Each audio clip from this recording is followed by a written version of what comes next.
Қайырлы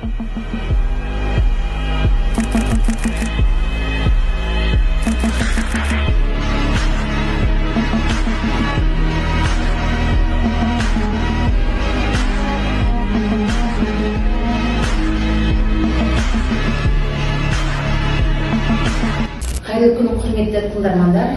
Сіздермен Келешек ТВ арнасы кезекті подкастын тамашалап отырсыздар. Қайырлы күн, құрметті достар және қонақ келсе құт келер айдарының тұрақты тыңдармандары. Сіздермен қайта қауышып отырғанымызға қуаныштымыз. Жалпы сөз адам жанының айнасы. Жүректен туған ойдың санаға жетер асыл көпірі. Жақсы сөз жанды жадыратып, адамға қанат білдірсе, орынсыз айтылған сөз көңілге көлеңке түсіріп, жүрекке жара салатыны сөзсіз. Тереңнен толғанып айтылған әрбір ой кейде сан әрекеттен артық етіп, адам санасының өшпес із қалдырады. Өйткені адамның мәдениеті мен болмысы ең алдымен оның сөз саптауынан танылады. Осы сөз қадірін терең түсініп, оның мәні халық арасында насихаттап, ұлттық руханиятының дамуына өзіндік үлесін қосып жатқан жандар аз емес. Солардың бірі республикалық айтыстың жеңімпазы, жыр сайыстардың жүлдегері, байғыз жыр жинағының көк дауыл, дүбірге толы дүние кітаптардың авторы, Қазақстан Республикасының Жазушылар одағының мүшесі, Қазақстан Республикаларының журналистер мамандығының одағының мүшесі, Қазақстан Республикасының мәдениет қайраткері атағының иегері, Дидар газетінің тілшісі Құсанбаев Серік Сәдуақасов. Серік мырза, алғашқы сұрағымыз, алдымен шығармашылық жолыңыз қалай басталғанын айтып берсеңіз, жалпы әдебиет саласына қалай келдіңіз? Енді қайсыбір ақындардың әңгімесін тыңдап, өмірбаянын тыңдап отырсаң, 5 жасымда өнер қонды, аян берді, өлең таңдайсың ба, басқа бірдеңе таңдайсың ба деп айтты деген секілді бір әңгімелер, аян секілді әңгімелер айтады. Менде ондай өтірік айта алмаймын, ондай ешқандай аян ештеңе болған жоқ. Енді өнерге біз бала күнімізден қызығып өстік. Өнер болғанда ол домбырамен өлең айту емес, жан-жақты өнерді. Допты ойнадық, асықты ойнадық, атқа шаптық, жаңағы келе-келе сол домбыра жетуге де бейім бола бастады. Өнердің әртүрлі жан-жақты. Негізі бала жан-жақты болған дұрыс қой, бір нәрсемен ғана айналысып кетпейді. Сондықтан енді бала күнімізден тіліміз бір қалыпқа келіп қалған кезден бастап, әкеміз біздің батырлар жыры деген нәрседен айтқанда, қазіргі жастардың тілмен айтқанда ауыратын деп айтасыз. Олар батырлар жырын әсіресе қыстың күнгі уақыттарда батырлар жырын оқытатын бізге. Менің сол айтысқа келуімдегі негізім сол бала күнімде әкелердің батырлар жырын оқытуында қалған секілді. Қазіргі заманда не бар? Бәрі бар. Адамзат баласына не керектің бәрі бар да, бірақ адамзат баласы құлықсыз. Бірдеңе істесем, осыдан бірдеңе қапталып пайдалы дүниесін. Сіздердің де осы біле, келешек мектептің қабырғасынан 6-7 балаларды осы журналистика мамандығына мысал үшін бейімдеп, дайындап жатуларыңыздың өзге мектептер тек қана шығыс емес, бүкіл Қазақстанда мектептер үлгі алатын нәрсе. Осыны болашақта өзіміздің авторлық бағдарламамыз білім министрлігінің сөзі мектеп бағдарламасына енгізу керек. Журналистика мамандығы. Жаңа айтыскер деп танимыз, журналистикада еңбек етті деп танимыз. Әр жақты саладан біз сізді танып отырмыз. Айта кетейін дегенім, сіз айтыс өнерінде де, журналистикада да қатар еңбек етіп келесіз. Бұл екі саланы алу қиын ба? Оңай нәрсе жоқ. Қай сала, дәрігерлік таңдасаң да, спорт таңдасаң да, мұғалімдік мамандық таңдасаң да, өнердің ішінде әншілік, бишілік, күйшілік оңай нәрсе. Домбыраны алдың, қолын домбыра шерткен алмайсың ғой. Сондықтан қиындық болады. Адам егер алдына мен осындай мақсат қойып, мен осындай өнерді үйреніп қана қоймай, бұл өнердің шебері боламын. Мен өзімді, Мұхтар Шахан Төреғали, өзім талай мықтыны мойындадым, енді өзімді соларға мойындатамын дейді. Бұл жерде бір адам алдына мақсат қою керек. Сол мақсатқа жету үшін талмай, шаршамай, қажымай жұмыс істеу керек. Сонда кез келген нәрседен нәтиже шығады. Мен сол үшін журналистикаға кешігіп келдім. Бертін келдім. 40 барамай жасында, мен өзі 41 жасында көшіп келдім. 44 жасында келдім мен журналистикаға. Игіліктің ертегісі жоқ дейді ғой. 20 жасында келіп алып түк тудырмаған адамдар бар. Журналистикаға болсын, қайда болсын. Жер кезінде келіп, бірақ түк тындырмаған.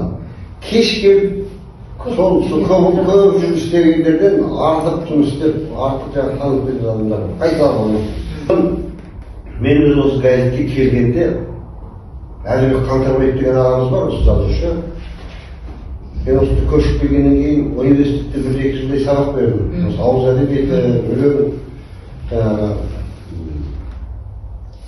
шешендік өнер деген секілді. Сөйтіп жүрген кезде ол кісі маған хабарласып айтты ғой, сен осы газетке келсейші. Сен енді қазір айтысты сиреттің.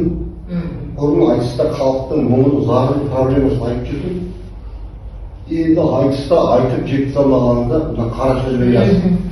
Сені іздейді деп жаңағы. Сондай болды да, келгеннен кейін журналистикаға мен де алдыма мақсат қойдым, енді көп журналистің бірі болмай, шамам келгенше жақсыда сайын, халықтың проблемасын көтеріп жасайын деген алдыма мақсат қойып, алдымдағы жақсы жазатын журналистерге еліктеп, солар секілді сөз сақтап, солар секілді мақала жазуға тырыстық. Сондықтан енді ақындық өнерді де бір белеске жеткізгеннен кейін енді өмір бақи мен ақын болып қалдым деп айтып еді. Ақын болып қаласың ғой, ақын болып туған кейін ақын болып өлесің. Бірақ өмір бақи айтысып жүремін деу мүмкін емес қой. Ол күлкілі жағдай болуы мүмкін. Бізде оны жатпай бермейді, сен жасы келгеннен кейін өзіміз де айтамыз ғой. Сондықтан әр нәрсенің уақыты бар деп отырғанымыз сол. Кезінде айтыстық. Сұрақтың орайы келді. Жалпы біз енді білеміз, сіз енді бірнеше кітаптардың авторсыз, иә? Өзіңіздің бір сөзіңізде айтып қалдыңыз, жалпы көптеген келген шығармадағы жаңа әзіл жазған екенсіз, иә? Содан көтерілген естеліктер, солардың барлығы бұл өмірде болған оқиғалар. Сол енді менің шығармама арқау, сол тақырыптары соған арқау болып дедіңіз, иә? Жақсы. Енді жалпы енді өзіміз бір-екі жаңағы кітаптың авторын екеніңізді білеміз. Жалпы болашақта сіз тағы да бір жинақ шығарма, проза болсын, поэзия болсын, сондай бір ойыңызда бар ма? Ол енді болғаннан кейін, журналист болғаннан кейін сені бір нәрсе байқап қалсаң, бір нәрсені құлағың шетінен естіп қалсаң, біреуден бірдемені көріп қалсаң, түртіп қою, ол әдет болып келеді екен. Түртіп қойғанда, бір нәрсені түртіп қойдың, сол күндердің күні бір мақалаға тақырып болып кетуі мүмкін. Бір өлеңнің өзегіне айналып кетуі мүмкін. Ол түртіп қойып жүретініміз ол әдет бір жағынан. Екіншіден жаңа сіз айттыңыз ғой, шығармашылық жоспарыңызда кітап шығару бар ма деп. Мен осы уақытқа дейін 5 кітаптың авторы екенмін. Ең бірінші тұңғыш кітабым Павлодар облысында жүргенде шықты, 2001 жылдарға дейін. Байғыз деген атаумен. Байғыз деген поэмам бар, сол кітаптың ішінде соның немесімен 1-2 айтыстарым бар, сол кішкентай ғана кітап шықты. Содан кейін 20 өткен 20 жыл деген осы айтысқа қалай келдім, айтыс маған не берді, айтыстан не көрдім, қай жерде қандай бәйге алдым, қай жерде қандай жаңағы күй кештім деген секілді. Ол екінші кітабым болды. Одан кейін көк дауылмен дүбірге толы дүние, бұл кітап, екі кітапты тел ғұмыр деп атауға болады да. Өйткені бұлардың өзі сырт келбеті, размері, жалпы жанрына бөлінген болғанмен, жанрға бөлінген.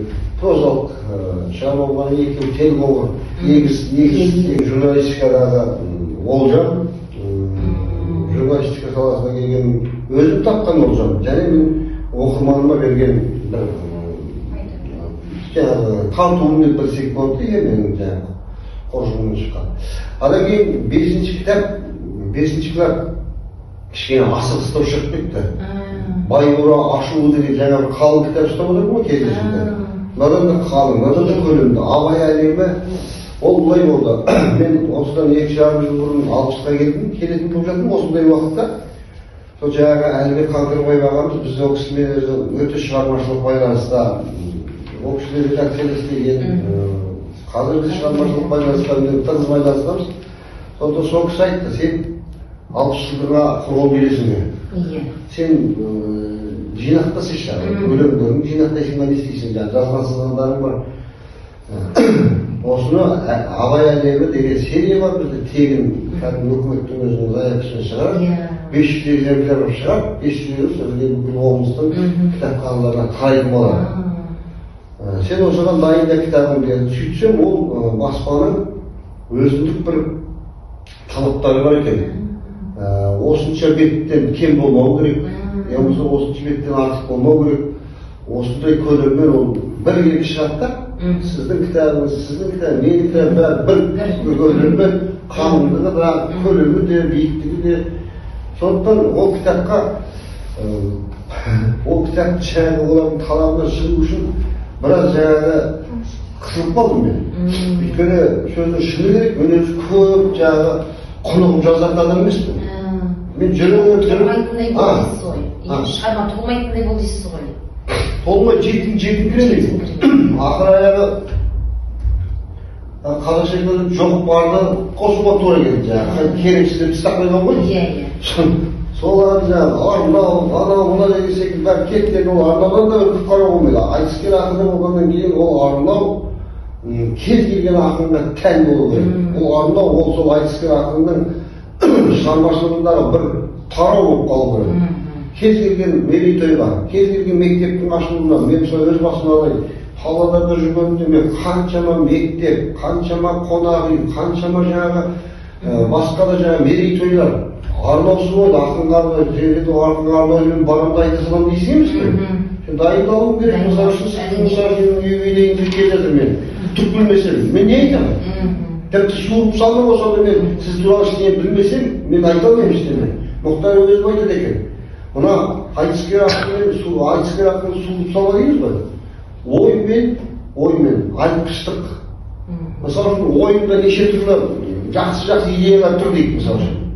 Ал енді соны айтып жеткізу үшін тіліңіз шешілмесе, оны қайтып шығарасыз. Ал егер тілің сөйлеп тұрып, тілің қазір кез келген нәрсені өлең қылып жіберетін де шешен болса да, ойында ештеңе жоқ болса, не айтасың? Ой мен тіл екеуі жаңағы қатар жүргенде оларда қайшының екі несі секілді, жүзі секілді. Кез келген нәрсе қырқып отырады деп айтты. Сондықтан мен өзім ойлаймын, болашақта жаңағы сіздің сұрағыңызға жауап берейін. Сол асығыстау шығып кеткен кітабым бар ешкі, 60 жылғы арнада.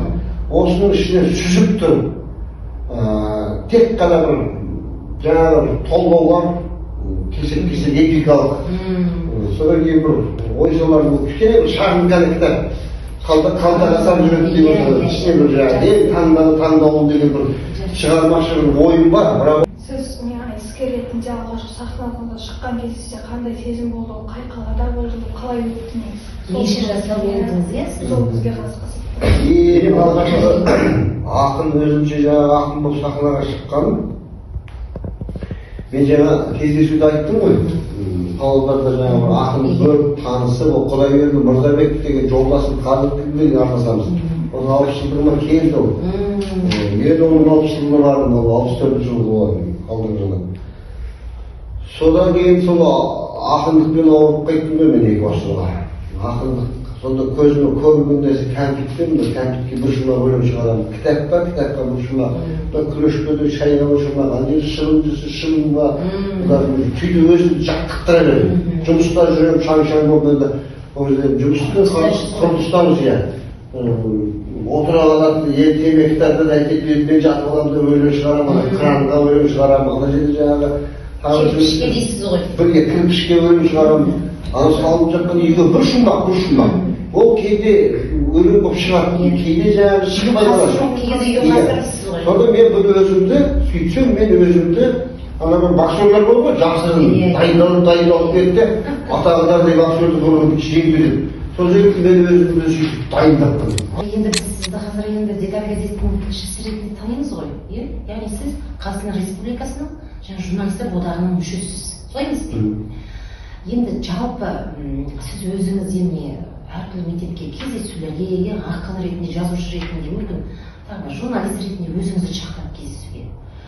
Сол кезде сіз мына кездесуге барғанда осы сияқты жас тілшілерді көрген кезде бір ақыл кеңесіңізді беріп кетесіз бе? Сұрай ма балалар? Немесе жаңағы өзіңіздің жолыңызды, өзіңізді бір үлгі тұтып, иә? Бір ақындық жолын енді бастап жүрген балалар болатын болса, сізден жаңағы бір ақыл кеңестердің батасын алатын балалар бола ма? Әрине, ол мысалы қазақ айтады ғой, жасында байқары жоқтың, жасы ойғанда айтары жоқ дейді. Тек қана ақындық емес, тек қана журналистика емес. Жалпы мына өмірден көрген білген жақсы нәрсемізде қателік жасап білместікпен аузын күйіп қалған кемшіліктерді жастар, ол менің балам, осы туысының баласы осылар айтайын қалғандарды, ол қазақтың баласы. Ертең ол жақсы атын шығарса да қазақтың атын шығарады. Жаман атын шығарса да қазақтың атын шығарады. Сондықтан мен қай жердеміз? Мен көшеде тоқтатып тұруға ақыл айтудан аулақпын. Бірақ маған мысалы аға осындай бір нәрсе, сіз қалай ойлайсыз? Пікіріңіз қандай, көзқарасыңыз қалай десе, мен білгенімше айтып беремін. Білмесем, білмеймін деп айтамын. Ал енді мына журналистика жөнінде келейікші, мен журналистикаға келгенімді жаңа айттым ғой, қалай келгенім. 43-44 жасында едіңіз. Иә, 2007 жылы едім ғой, 44 жаста ғой да. Сондай жаста. Тура жаңағы айтысқа 20 жылдан кейін. 20 жылдан кейін беттіңіз. Енді қараңыз. Бізде журналистикада менің оқығаным мамандық көп қой. Жалпы адамзат баласына ұсынсаң мамандық енді миллион демей-ақ қояды, бірақ көп. Көп деп айтайықшы. Сол мамандықтардың ішінде әркімнің өзінің сүйікті мамандығы бар. Мысалы, мен осы журналистикаға 1996 жылы шақырған, мен Павлодарда жүргенде, газетке келсейші деп. Мен 96 емес, 2007, 11 жылдан кейін келдім. Бірақ ол кезде мен өзім айтыста жүретінмін. Біресе анда айтысқа кетем, журналистер менен интервью алып жүретін. Аэропорттан тосын, базардан тосын. Мен ол кезде мен журналист болып жарықпас дедім. Өйткені өзім дала кезіп жүрсем, ол қайда жүрмін? Жұмыс болған кезде журналист болған тұрақты. Сен 5 жыл деп біз күнің бар, 5 күн жоқ болсаң жұмысты, сен үшін жұмыс істеймін айтқанда. Сондықтан мен осы журналистикаға келгенім бір оқығаным, мамандықтардың ішіндегі мамандықтар жайлы. Әлі біз жан-жақты дейміз ғой, әмбебап келіп бар. Әмбебап дейші. Әмбебап мамандық осы журналистика екен.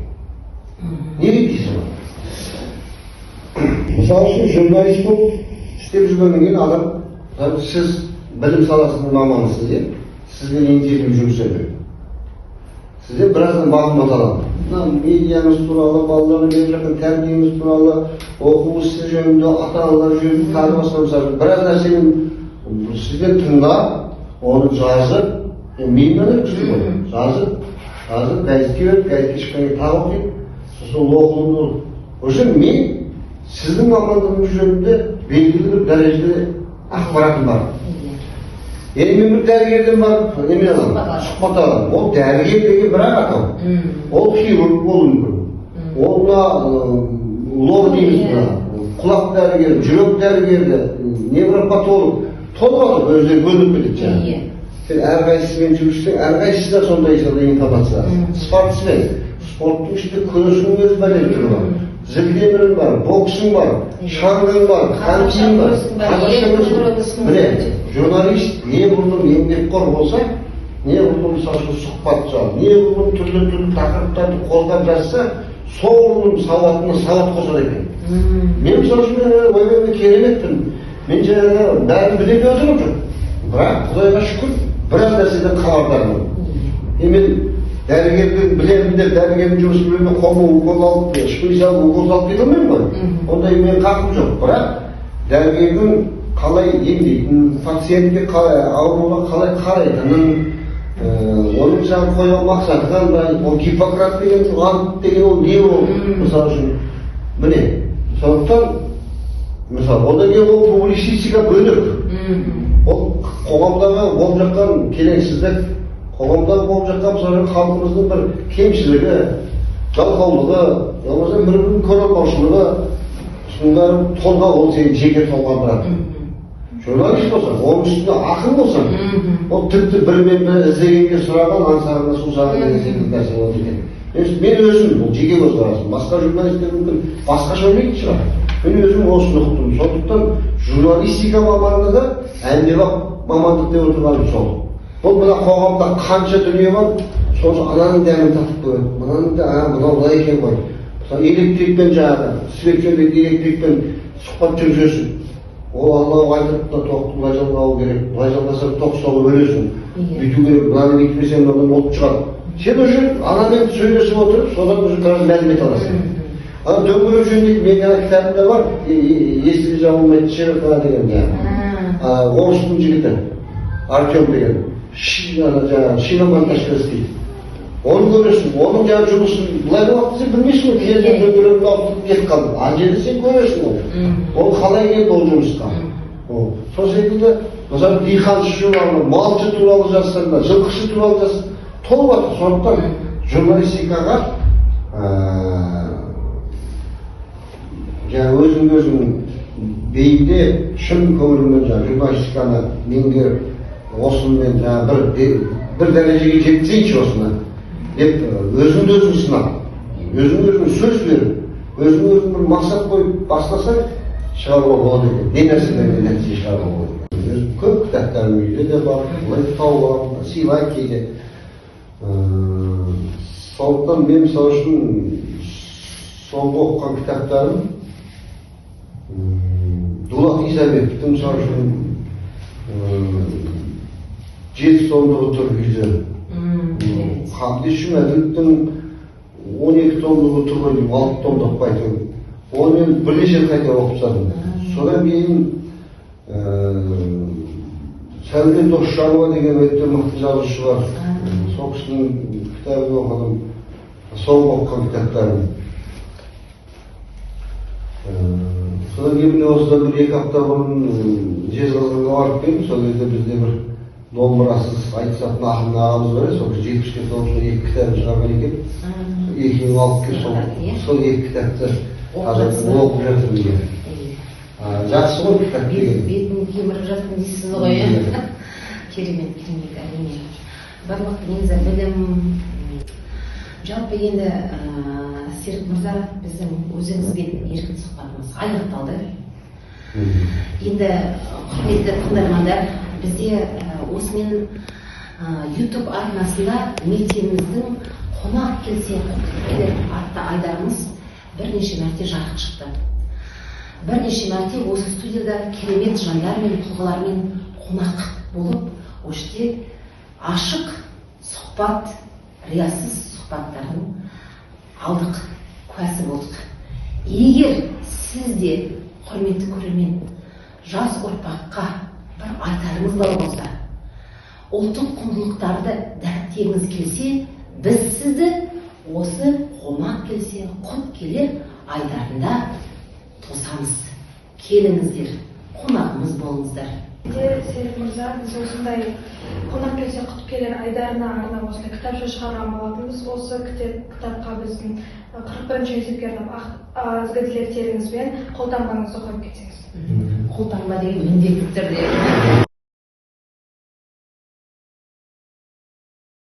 Келесі кездескенше аман сау болыңыздар, келесі сұхбатымызда кездескенше.